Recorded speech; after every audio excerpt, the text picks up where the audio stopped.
This is what's left of a home in Chattahoochee Hills after an explosion late last night. The man who lived inside that home died in the blast. Fox 5's Caitlin Pratt joins us now. And Caitlin, the state fire marshal's office are now trying to determine what caused this.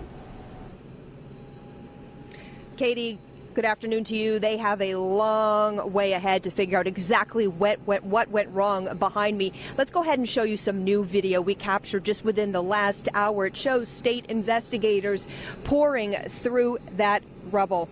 This is off of Cochrane Mill Road in Chattahoochee Hills. You can see those investigators in bright yellow vests walking through the site.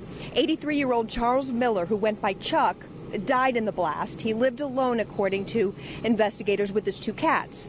Now, state fire officials confirm that this was an explosion related to propane.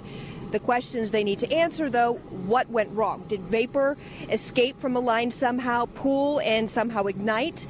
Well, investigators also checking whether the house was serviced for liquid propane yesterday morning. They're checking with the company involved. So the fire chief here in Chattahoochee Hills knew Chuck.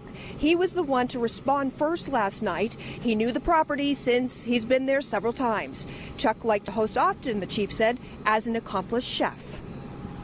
It's just profound. And you see it and think, wow.